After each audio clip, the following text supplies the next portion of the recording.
The biting Alaskan wind howled like a banshee, tearing at my parka as I trudged deeper into the unforgiving wilderness. 5 years as a park ranger hadn't prepared me for this. The radio crackled with static, a mocking echo of the silence that pressed in on me, a silence broken only by the crunch of snow under my boots and the frantic thump, thump, thump of my own heart. This was supposed to be a routine patrol, a check on the remote northern trails. Instead, it felt like a death sentence that my breath plumed out in frosty clouds, momentarily obscuring the skeletal trees clawing at the sky. The sun, a pale ghost behind the swirling snow, offered little warmth.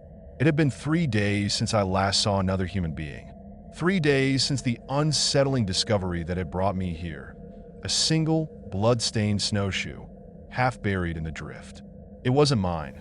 That snowshoe, a crudely made thing, far too small for a man, sparked a chill deeper than the sub-zero temperatures. It was a grotesque calling card, a silent scream in the frozen landscape.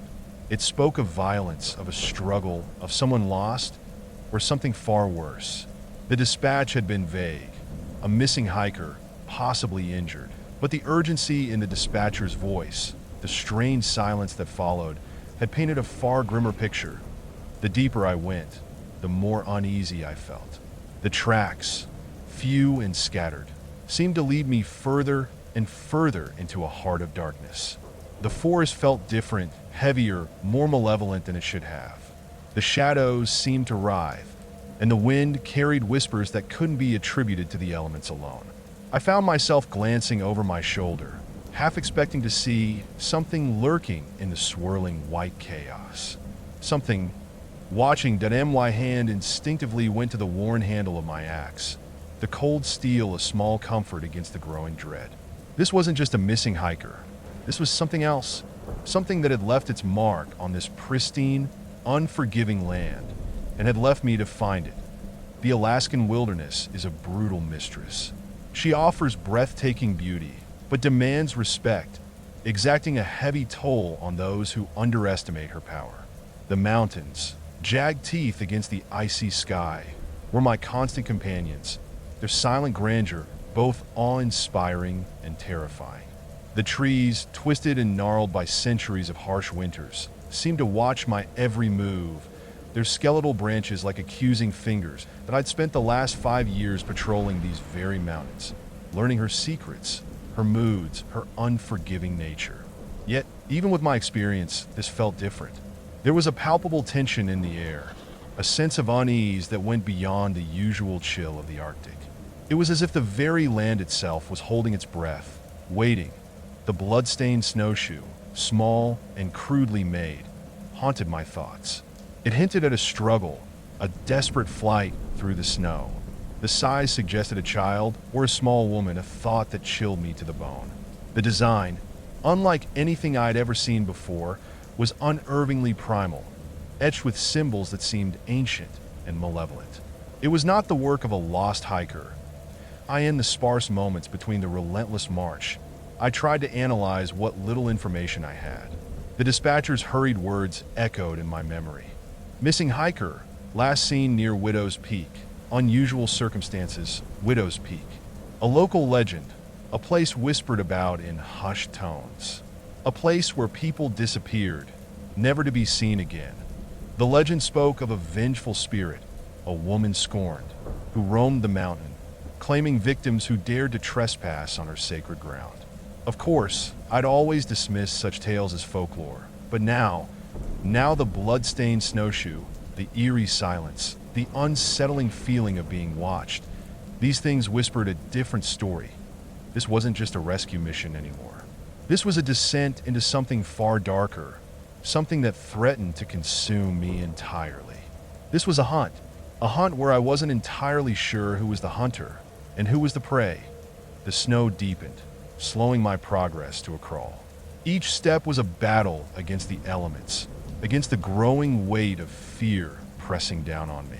The silence, once merely unsettling, now felt oppressive, a suffocating blanket of dread.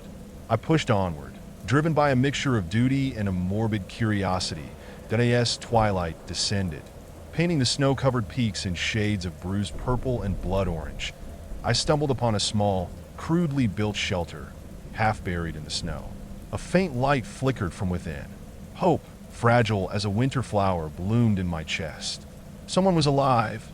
Cautiously, I approached, my axe held ready. The shelter was little more than a lean-to, fashioned from branches and covered with animal skins. As I pushed aside the flap of a heavy hide, a wave of cold air rushed out, carrying with it the heavy scent of wood smoke and something else. Something metallic, sharp, and sickeningly sweet. Blood inside. The light came from a small fire, casting dancing shadows on the rough-hewn walls.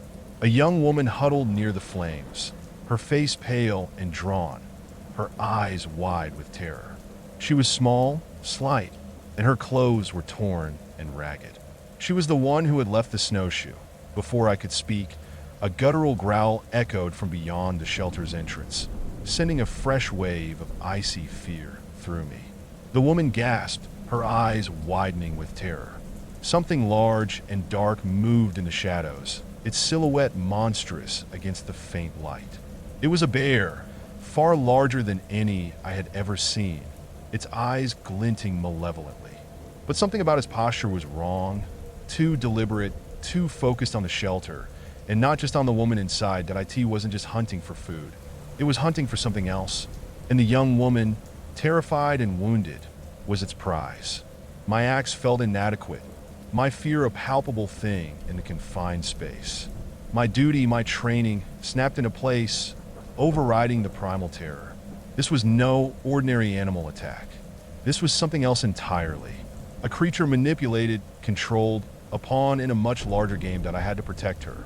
But how could I protect her from the beast? From whatever force was controlling it? From whatever darkness lay hidden in the heart of these unforgiving mountains? The conflict had intensified, and the stakes were far higher than I could have ever imagined. The true horror was only just beginning. The bear, or whatever it was, didn't attack immediately. It circled the shelter, a low growl rumbling in its chest, its eyes never leaving the woman. Its presence was a palpable threat, a physical manifestation of the terror that choked the air. I knew I couldn't hold it off indefinitely. I needed a plan, and I needed it fast. The woman, whose name I learned was Anya, was barely conscious, her breath shallow and ragged. She spoke little, her words fragmented, filled with fear and pain. She spoke of a curse, a vengeful spirit bound to the mountain, a spirit that controlled the animals. She spoke of a ritual, a sacrifice. My skepticism battled with the growing evidence that this wasn't just a bear attack. Anya's fear was genuine, her wounds too deep and precise for a random animal mauling. The bear's behavior was too deliberate, too intelligent. And then there were the symbols carved into the snowshoe, symbols that seemed to echo ancient, dark rituals. While keeping a watchful eye on the bear, I examined the shelter more closely. I discovered a small pouch hidden beneath a pile of furs. Inside, I found several artifacts, strange stones, dried herbs, and a worn leather-bound book filled with cryptic symbols and unsettling drawings. The book detailed the legend of the vengeful spirit, expanding on Anya's fragmented story.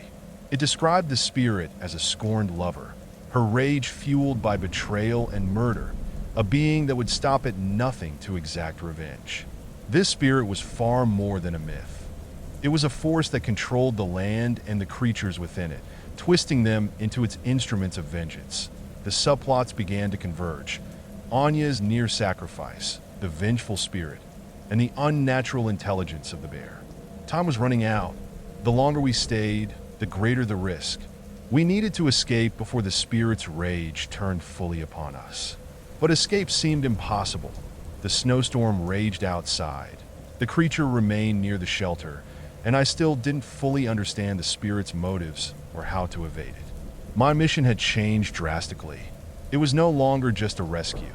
It was a desperate fight for survival against a supernatural force, a race against time to break a curse, and to understand the truth behind the vengeful spirit's motivation. The bear, restless and agitated, let out a deafening roar, shattering the fragile silence.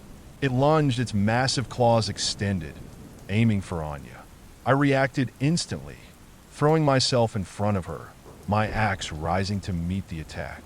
The impact sent shockwaves through my body, the force of the blow nearly knocking me off my feet. The axe, though, held, the blade sinking deep into the beast's shoulder. The creature roared again, a sound of pure, unadulterated rage. But something in its roar was different. It held a note of pain, confusion. The bear didn't act as if it wanted to kill Anya, but rather, it seemed to attack more out of compulsion. That as the bear recoiled, I noticed something strange. A glint of metal, partially hidden beneath its thick fur. As it moved, I caught a glimpse of a crudely made collar, adorned with the same unsettling symbols I'd seen in the book and on the snowshoe. It was a magical collar, binding the bear to the will of the vengeful spirit. Suddenly, everything clicked into place. The vengeful spirit wasn't simply controlling the bear. It was using it as a tool, a weapon to lure victims to its lair. The spirit was playing a deadly game, and I, along with Anya, had become the latest pawns. Anya, recovering from the shock, whispered something in a language I didn't understand, but the desperation in her voice was undeniable. She pointed towards a hidden passage behind the fire, a small opening concealed by a loose stone. It was a secret escape route, a way out of the spirit's domain. Anya knew more than she let on. She wasn't just a victim. She was a key player in this deadly game. She had been sent, deliberately as bait, to lure victims into the spirit's lair, using the creature as a tool to fulfill the spirit's wrath. The revelation sent a shiver down my spine. This wasn't just about survival anymore. It was about uncovering the truth behind this ancient curse and confronting the vengeful spirit itself. The turning point wasn't just an escape. It was the beginning of a perilous confrontation with the past. The escape was harrowing. The passage was narrow, barely wide enough for one person to squeeze through. Anya, weak and injured, struggled to keep pace. The air grew heavy with the scent of damp earth, and something else, a sickly sweet smell that clung to the back of my throat. The deeper we went, the stronger the feeling of being watched, of being hunted, became that we emerged from the passage into a small, hidden cavern. The air was thick with the scent of decay and the chilling presence of something ancient and malevolent. The walls were covered in strange symbols, identical to those in the book and on the bear's collar.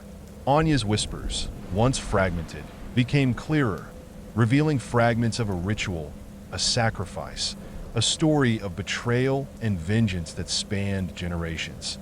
The consequences of the turning point were immediate and profound. The escape hadn't freed us from danger. It had simply shifted the battleground. We were now trapped in the heart of the vengeful spirit's domain, a place where the lines between reality and nightmare blurred. The fear was palpable, but the revelation of Anya's knowledge of the planned sacrifice, of the spirit's intricate game, fueled a different kind of resolve within me. Anya, despite her injuries, proved to be a valuable ally. Her knowledge of the local legends and her understanding of the spirit's rituals provided crucial insight. She explained that the spirit required a human sacrifice to maintain its power, a sacrifice that had been performed for centuries. She herself was meant to be the latest victim, a deliberate choice by her people, meant to appease the spirit and prevent further tragedies. Her people chose the lesser evil, sacrifice one, save many. The weight of this revelation was heavy. Anya's people weren't simply victims. They were active participants in this horrifying cycle of violence. The consequences of their actions were both profound and terrible. I could barely comprehend the depth of their desperation and what choices they had made to safeguard the remaining villagers. And suddenly, a new question emerged. How could I stop this cycle of vengeance? The escape had given us a new perspective, but it had also introduced new challenges and moral questions that I had to contend with. The cavern was a labyrinth of narrow passages and hidden chambers, each filled with a chilling atmosphere. The symbols on the walls seemed to writhe before my eyes, mocking my attempts to decipher their meaning. The constant feeling of being watched, of being hunted, intensified. The vengeful spirit was playing cat and mouse with us, leading us deeper into its domain while toying with our hopes and fears that Anya's knowledge, while invaluable, was also a burden.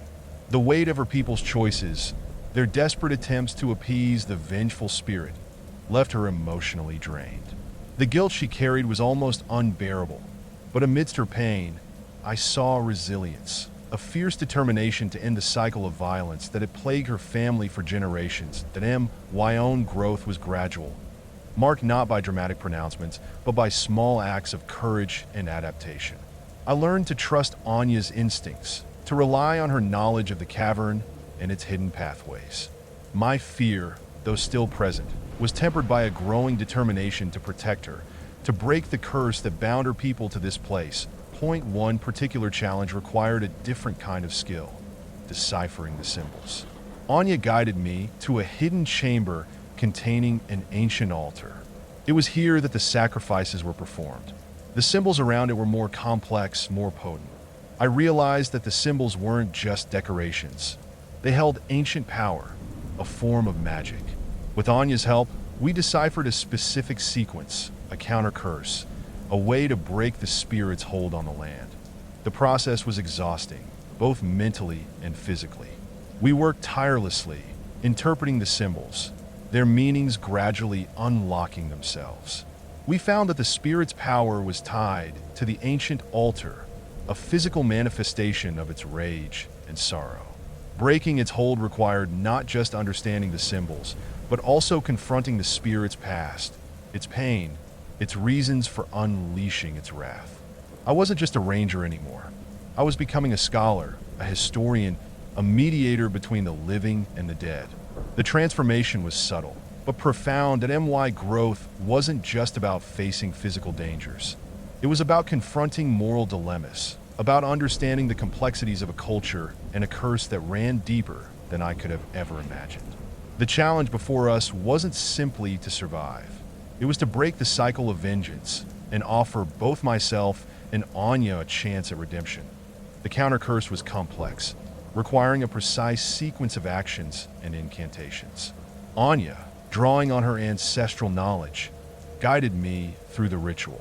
Each step was fraught with danger, the very air seeming to crackle with the vengeful spirit's growing rage.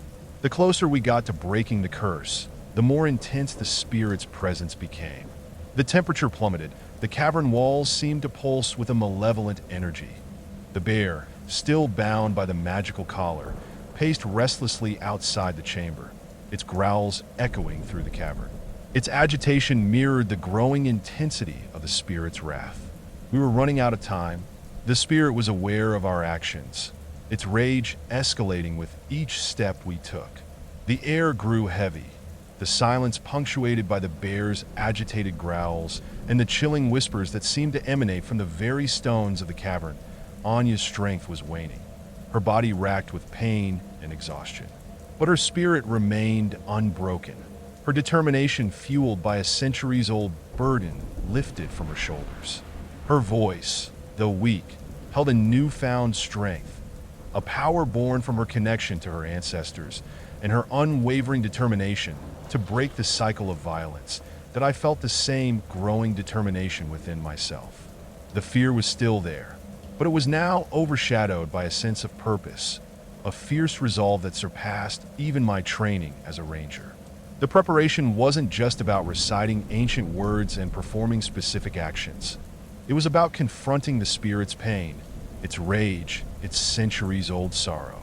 It was about bringing a balance between justice, understanding, and peace to the tormented souls that resided within the cursed mountains. Today, as we approached the final stage of the ritual, the entire cavern seemed to vibrate with energy.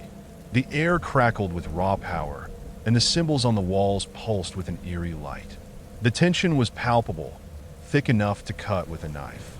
We were on the precipice of a showdown, a final confrontation with the vengeful spirit, a battle not just for our lives, but for the soul of the mountain itself. The preparations were complete. The climax was imminent. The final incantation echoed through the cavern, a wave of raw power washing over us. The air crackled with energy. The very stones of the cavern seemed to vibrate. The symbols on the altar pulsed with an unearthly light, and a chilling wind swept through the chamber, raising the hair on my arms. The vengeful spirit, its presence palpable, manifested before us that it wasn't a ghostly apparition, but a powerful energy, a swirling vortex of dark energy that crackled with raw power. Its form shifted and changed, sometimes resembling the woman from Anya's stories, other times a terrifying beast of shadow and rage. It screamed, a sound that pierced my very soul, a sound of centuries of pain and rage. The bear, freed from its magical collar, snarled and lunged, acting now with the instinct to protect Anya and myself. It was a chaotic melee, a desperate struggle against a force far greater than ourselves. The vengeful spirit lashed out with tendrils of dark energy, striking with frightening speed and power. My axe felt inadequate, my strength waning, but we continued to fight back, guided by our shared determination and the power of the counter-curse. The spirit targeted Anya first, drawing on her deep connection to the land. It tried to corrupt her, to use her pain and sorrow against us. But Anya, despite her weakness, stood firm, her spirit unbroken. She channeled her ancestors' strength, her own unwavering resolve, and resisted the spirit's attempts to consume her. That I focused on the altar, channeling the remaining energy of the counter-curse into the ancient stones. As the counter-curse reached its apex, the cavern shook violently, the walls seeming to crumble around us. The vengeful spirit shrieked, its form convulsing, its power weakening under the force of the counter-curse. The final blow came unexpectedly. Anya, drawing strength from her ancestral heritage, unleashed a powerful cry, a scream of defiance that pierced the spirit's rage. It was a cry of sorrow, of pain, but also of immense strength and resilience. The spirit recoiled, its form flickering and fading, its power collapsing under the combined force of the counter-curse and Anya's defiant cry. The earth trembled, then fell silent. The swirling vortex of dark energy that was the vengeful spirit dissipated, leaving behind only a chilling stillness. The cavern, once filled with a palpable sense of dread, now felt strangely empty, cleansed. The symbols on the walls faded, their power broken. The air, once heavy and suffocating, felt light and fresh. Anya collapsed, exhausted but alive, the weight of centuries lifted from her shoulders. The curse was broken, the cycle of vengeance ended. The bear, its eyes now clear of the malevolent energy that had controlled it, approached us, its movements gentle and protective. It seemed aware that the danger had passed, and it laid down, its massive head resting near Anya's feet, as if to guard her. That my own body ached, my clothes torn, my spirit weary, but a deep sense of satisfaction filled me. We had faced unimaginable terror and prevailed. We had broken the curse, not with brute force, but with understanding, with compassion, with a determination that transcended our fears. The conclusion wasn't a simple victory. It was a complex tapestry woven from sorrow, loss, bravery, and the enduring strength of the human spirit. The people of Anya's village would finally have peace. The immediate aftermath was a flurry of activity. We made our way back to the surface, the journey seeming shorter, lighter, now that the oppressive weight of the curse was gone. The rescue team arrived soon after, their relief palpable.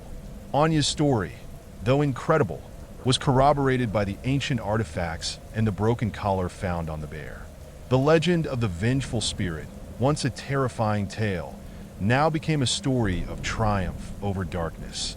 The long-term consequences remained to be seen. The mountain, once a place of dread and death, was now a symbol of hope and redemption. Anya's people would rebuild their lives, freed from the shadow of the curse. The land, cleansed of the vengeful spirit's influence, would slowly heal, its beauty restored, its serenity returned. And I, a simple park ranger, would carry the weight of this extraordinary experience, a testament to human courage, the power of ancient knowledge, and the enduring strength of the human spirit amidst overwhelming darkness. Years later, I returned to Widow's Peak. The snow fell softly, blanketing the mountain in a serene hush. There were no more whispers on the wind, only the quiet majesty of the Alaskan wilderness. Anya, now a leader in her community, greeted me with a smile. The land had healed. The curse was truly broken. But sometimes, in the quiet of the night, I still heard faint whispers on the wind, the echoes of a sorrow that lingered, a testament to the enduring power of the past and the fragility of peace. The mountain held its secrets close, and perhaps some things are never truly gone. So, that's my story. My experience in the Alaskan wilderness changed me forever. It taught me the power of ancient curses, the resilience of the human spirit, and the enduring strength of hope in the face of unimaginable terror. What are your thoughts? Share your reactions and theories in the comments below. Did you find the vengeful spirit's motivations believable? What would you have done in my situation? Don't forget to like and subscribe for more chilling tales from the wild. And click the link below to watch my next video, a terrifying encounter with a creature from the depths of the ocean. You won't want to miss it.